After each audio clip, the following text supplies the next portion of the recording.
बिस्मिल्लाहिर्रहमानिर्रहीम अस्सलाम वालेकुम। आज का हमारा जो टॉपिक है वो मैट्रिसेस एंड डिटरमिनेंट्स के अंदर exercise 1.3 ninth class science group का क्वेश्चन नंबर 6 करेंगे। और उसमें यह है कि हमें दो मैट्रिसेस दिए हुए हैं और हमने मालूम करना है 2A transpose minus 3B transpose. अब हमने ये जो है इनको माइनस करना है, तो सबसे पहले हम क्या करेंगे, इसके लिए मुझे क्या चाहिए, मैंने सबसे पहले ए ट्रांसपोज़ निकालना है। ए मुझे दिया हुआ है और बी भी दिया हुआ है, तो मैंने ए ट्रांसपोज़ इस ए और बी मैट्रिक्स की मदद से निकाल लेना है। उसके बाद मैंने इस ए ट्रांसपोज़ को 2 से मल्टीप्लाई करना है और बी ट्रांसपोज़ को मैंने 3 के साथ मल्टीप्लाई करके तो फिर पहली वैल्यू में से दूसरी वैल्यू को माइनस कर लेना है। तो स्टार्ट करते हैं। सबसे पहले मुझे क्या चाहिए, मैंने सबसे पहले निकालना है ए ट्रांसपोज़। अब ए जो ट्रांसपोज़ है इसको मैंने किस तरह से निकालना है, ऊपर ए सेट दिया हुआ है, तो ए ट्रांसपोज़ निकालने के लिए रोज़ जो होती हैं इन्हें कॉलम्स में चेंज कर देते हैं, जितनी भी रोज़ हों उतने कॉलम्स बना देते हैं। अब 1 - 2 एक रो थी तो मैंने इसको कॉलम बना दिया, उसी तरह से 3 और 4 को मैंने दूसरा कॉलम बना दिया, तो ये मेरे पास ए ट्रांसपोज़ आ गया। तो अब मैं इसी तरह से 2A ट्रांसपोज़ निकालने लगी। तो मैंने क्या करना, जो ए ट्रांसपोज़ का आंसर आया था उसको मैंने 2 के साथ सिंपली मल्टीप्लाई कर देना। इसको मैंने मैट्रिक्स के बाहर 2 लिखा। अब मैट्रिक्स डायरेक्ट मैं इसको 2 से मल्टीप्लाई भी कर सकती थी, लेकिन मैंने इसलिए मैट्रिक्स के बाहर इसको पहले 2 लिखा कि मैथ में स्टेप बाय स्टेप मार्क्स मिलते हैं। अब 2 को मैंने अंदर सारी वैल्यूज़ के साथ मल्टीप्लाई कर दिया है। अब एक आंसर तो मेरे पास ये आ गया है 2A ट्रांसपोज़। अब मुझे क्या चाहिए, मुझे B ट्रांसपोज़ चाहिए। मैंने बी ट्रांसपोज़ जो है वो निकालना है। बी सेट मेरे पास दिया हुआ है ऊपर, वहाँ से मैंने 0 7 जो है वो पहली रो थी, उसे मैंने पहला कॉलम बना दिया। इसी तरह से -3 और 8 जो है इसको मैंने सेकंड कॉलम बना दिया। तो अब मैं क्या करूँगी, 3 बी ट्रांसपोज़ कर दूँगी, मतलब जो भी मेरे पास आंसर आया था उसको मैंने मैट्रिक्स के बाहर 3 लिख दिया और अंदर वो आंसर लिख दिया। अगले स्टेप पे मैं इसको 3 के साथ मल्टीप्लाई कर दूँगी। तमाम वैल्यूज़ को मैंने 3 के साथ मल्टीप्लाई कर दिया है। अब मेरे पास 2A ट्रांसपोज़ भी आ गया है और 3B ट्रांसपोज़ भी आ गया। तो मैं क्या करूँगी, पहली वैल्यू में से 2A transpose minus 3B transpose निकालूँगी। तो जो दोनों आंसर्स आए थे उसमें से जो पहला आंसर है उसको मैं पहले लिख लूँगी। 2A ट्रांसपोज़ का आंसर ऊपर मेरे पास मौजूद है 2 4 6 एंड 8 माइनस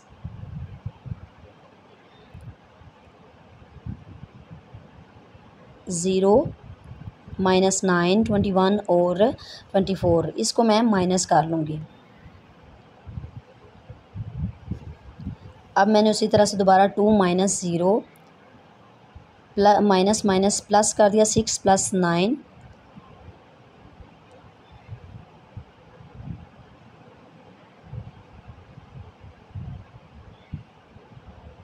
पहली वैल्यू में से पहली को, दूसरी में से दूसरी को, तीसरी में से तीसरी को और चौथी वैल्यू में से चौथी को मैंने माइनस कर लिया है। अब देखें जो मेरे पास मेन आंसर है that is 215 minus minus plus बड़ी वैल्यू के साथ जो सिंबल होता है उसको लगाते हैं तो -24 और यहाँ पे मेरे पास आ गया -16। तो ये जो है ये मेन आंसर आप कह सकते हैं कि इसका आगे जो चीज़ हमने मालूम करनी थी या जो वेरीफाई करना था वो निकला। अब क्वेश्चन नंबर 7 की तरफ आते हैं। क्वेश्चन नंबर 7 क्या है, उसी तरह से हमें एक मैट्रिक्स दिया हुआ है। पहले मैट्रिक्स को 2 से मल्टीप्लाई करना है, दूसरे को 3 से मल्टीप्लाई करना इज़ इक्वल टू एक मैट्रिक्स दिया हुआ है। तो अब मैं स्टेप बाय स्टेप 2 को मैंने अंदर मल्टीप्लाई कर लिया, 2 2 बार 4, उसी तरह से -6, 2 को मैंने अंदर तमाम वैल्यूज़ के साथ मल्टीप्लाई कर लिया।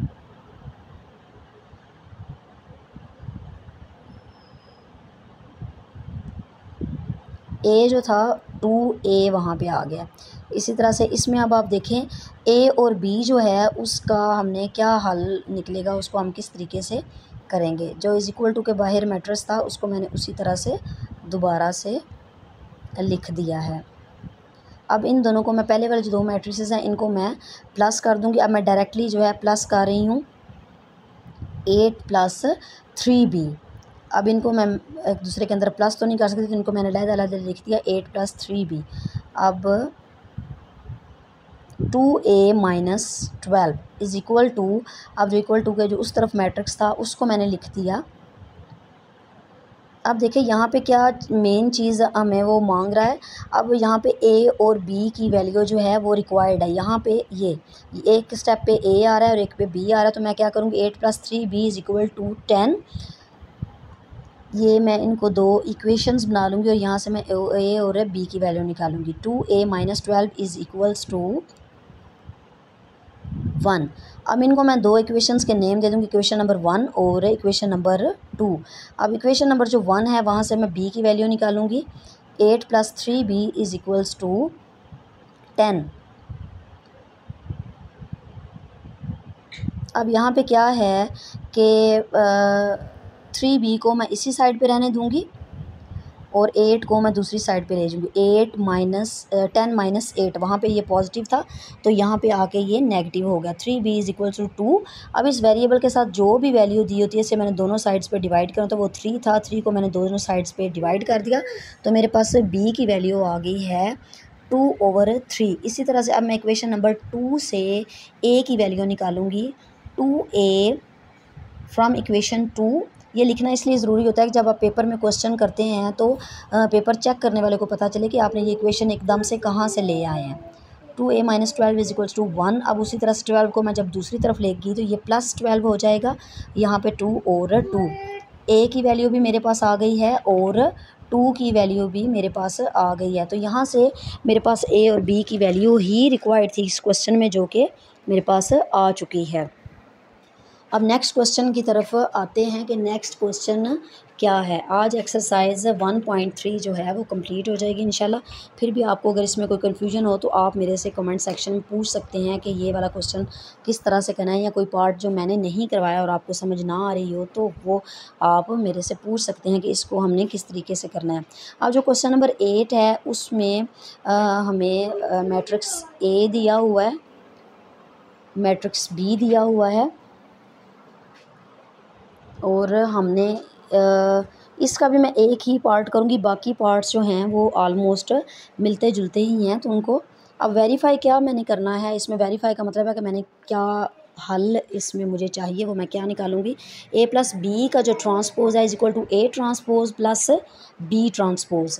तो इनको मैं किस तरीके से निकालूँगी, left hand side = right hand side करके, तो मैं इन दोनों के आंसर्स जो हैं मेरे वो सेम होंगे, तो तब ये वेरीफ़ाई हो जाएगा। तो पहले मैं क्या करती हूँ, left hand side = a + b transpose.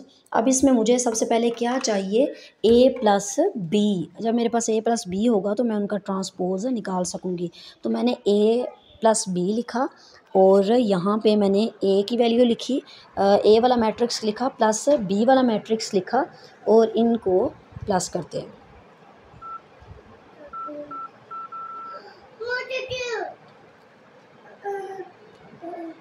अब देखिए मैंने इसी तरह से इन मैट्रिसेस को लिख दिया है और मैं यहाँ पे इनको प्लस करने वाली हूँ कि किस तरीके से मैंने इनको, आई थिंक अगर आप पिछले लेक्चर्स को फॉलो कर रहे हैं तो ये बहुत ही आसान है कि इनको प्लस हम किस तरीके से करते हैं।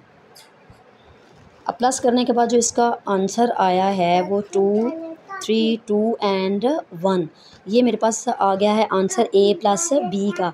अब मैं क्या निकालूंगी, मैंने a + b का ट्रांसपोज़ लेना है। जो मेरे पास आंसर आया था उसकी मैंने रोज़ को कॉलम में चेंज कर देना है, और ट्रांसपोज़ जो होता है इसी चीज़ को कहते हैं रोज़ को कॉलम्स में चेंज कर देना। तो ये मेरे पास a + b ट्रांसपोज़ आ गया, मीन्स ये मेरे पास लेफ़्ट हैंड साइड आ गई है।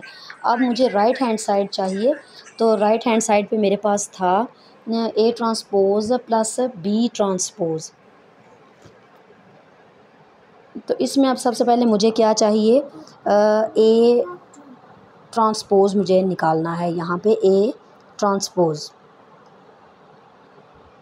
अब a ट्रांसपोज़ जो है वो किस तरह से निकलेगा, सेट a लिया और उसके ऊपर मैंने छोटा सा t लिख दिया, t स्टैंड्स फॉर ट्रांसपोज़। इसका ट्रांसपोज़ लूँगी तो अब मैंने इसकी रोज़ को कॉलम्स में चेंज कर दिया, तो ये मेरे पास हो जाएगा ए ट्रांसपोज़। ए ट्रांसपोज़ और बी ट्रांसपोज़ को मैंने इकट्ठा ही लिख लिया है।